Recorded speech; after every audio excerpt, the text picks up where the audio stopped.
Welcome back to another episode of the Self Development with Tactics podcast.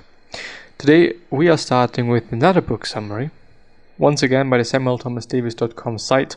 I was, not necessarily impressed, but I was really happy with the last one we went through. The Gap and the Game by Benjamin Hardy. Interesting book. Oh, and the 59 Seconds book by Richard Wiseman. Which, by the way, if you wonder, was very recently on the Tim Ferriss podcast, or the Tim Ferriss show. Good thing, good episode. I haven't listened to the full one, but a few bits of it, and just Wiseman's way of speaking is very British accent. It's wonderful. It's great. I like it. But here we go. Let's have a look. Book summaries 101, book summaries by title. I would actually go to book summaries by, would be amazing to have something by category and or even by rating, by year. 2021 best books. Let's actually see, what the 2021 best books are all about. The Psychology of Money. Isn't this a really old one? Hitman, Stop Asking Questions, Blackout, Face the Music, Chase Darkness, With Me, Sing Backwards and Weep, A Bit of Stretch, The Gap and Again, Anything You Want by Derek Sivers. The Psychology of Money. Is this actually such a new one? I kind of doubt it, I don't know why.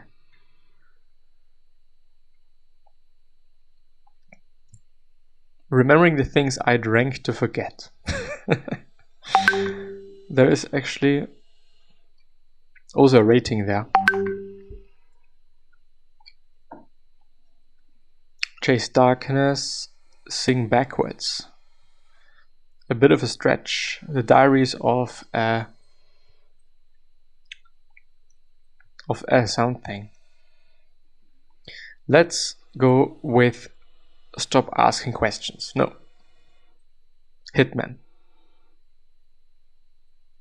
Is there actually something? Oh. Or The Psychology of Money. We can also do that. The Psychology of Money is about the strange ways people think about wealth, greed, and also happiness. No one's crazy. Summary.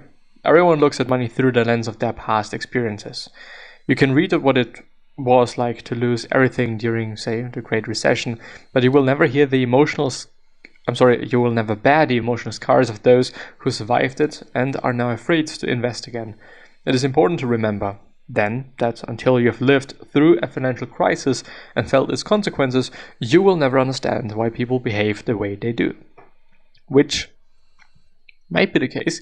I cannot really tell, because I haven't lived through this as well.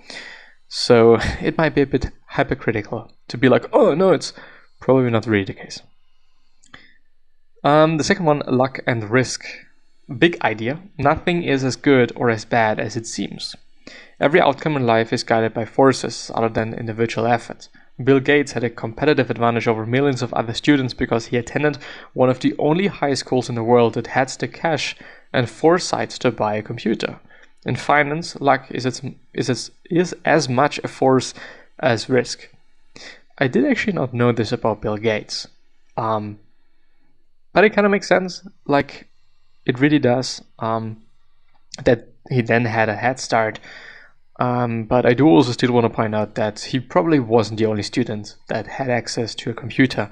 So he probably was still, first of all, very smart, and second of all, also very, maybe aware of the changes that might be able to come. And or just very interested in the whole topic, in the whole computer thing. Never enough. Big idea. Rich people do crazy things. Rajat Gupta's, Bernie Madoff. These are men that had everything. Wealth, power, freedom. Only to lose everything because they had no sense of enough. The lesson? There is no need to risk what you have, a need for what you don't have and don't need. The hardest financial skill, it seems, is to stop the goalposts from moving.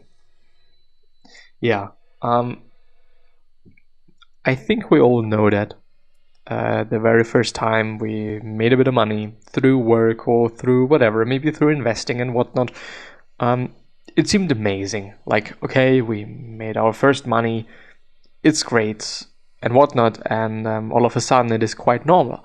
All of a sudden those $5 that we might have made, they are nothing, unfortunately, and we're seeking more, and we're seeking more, and we're seeking more, and of course, at some point you're going to be able to live off of that money, which then is amazing and really great, but we're still seeking for more for whatever reason. Studies have shown, as far as I remember, that having more money than being able to buy your necessities, those things that you really need, there isn't more happiness than that. Like, happiness kind of ends there. And on the other hand, there's probably also going to be responsibilities going hand in hand with having more money and or making more money. Probably also having to take care of taxes a bit more than before, and so on and so forth. So there's always drawbacks of good things coming, or things that are good. The fourth, confounding compounding. Big idea: our minds are not built to handle the reality that compounding leads to logic-defying results. Warren Buffett's fortune isn't due to just being a good investor. Rather, it is due to being a good investor since he was a child. As of writing, Warren Buffett's net worth is $84.5 billion. Of that, $84.2 billion was accumulated after his 50th birthday. The counterintuitive nature of compounding leads even the smartest of us to overlook its enormous power. Compound interest, which means that, for example, when I am having $100 today, and I get let's say 10% every single year, next year I'm starting with 110. So 10% of 110 is more than 10% of 100. And this goes on and on and on and on until I'm having a lot of fucking money. People say, and this is no financial advice, that having some low-cost index funds is the best option to invest in, because it is passive, it's not actively managed, which is a bit of a fucked up thing because there are some fees.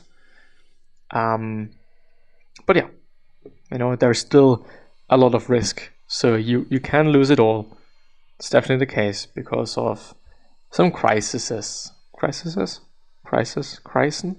You know what I mean. Getting wealth versus staying wealthy. Big idea. Good investing is not about making good decisions. It is about consistently not screwing up. I heard that before, and I think it is quite great. It also kind of puts a bit of, not necessarily responsibility, but there isn't that much power in, okay, I need to be good, I need to invest very well, I need to do this, I need to do that, but on the other hand, it's just, do not fuck up, and everything is going to be nice. Housel writes that if he had to summarize money success in a single word, it would be survival. Not growth or brains or insight, but survival. The ability to stick around for a long time without wiping out or being forced to give up. Makes the biggest difference when it comes to making money. Compounding only works if you can give an asset years to grow. Yeah. The sixth. Tails, you win. Big idea: you can be wrong half the time and still make a fortune. Anything that is huge, profitable, famous, or influential is the result of a tail event, an outlying one in thousands of a million event. And most of our attention goes to things that are huge, profitable, famous, or influential. When most of what we pay attention to is the result of a tail, it is easy to underestimate how rare and powerful they are. Freedom. Big idea: controlling your time is the highest dividend money pays. The highest form of wealth is the ability to wake up every morning and say, I can do whatever I want, when I want, with who I want, for as long as I want. This, more than your salary, more than the size of your house, more than the prestige of your job, more than anything, is the highest dividend money pays. And I would quite argue, if you're smart about the work that you're doing, and also especially where you're doing it, to have lower rent costs and just living costs, having lower living costs, you do not necessarily have to have a six-figure job or something. Doesn't necessarily be the case, or doesn't necessarily have to be the case for you to have an enormously great life. Most often it is the case, though, that we're living in spaces, or we're living in areas that are very fucking expensive. And in the end, we need a lot of money to just, be able to sustain ourselves, to even exist. So it's kind of a cycle. Rent is going up, we need more money, maybe our income isn't linearly or as linear as rent prices are growing, and so on and so forth, which leads to us being unhappy, yada yada yada. But I think you get my point. With this being said, I'm going to see you the next time.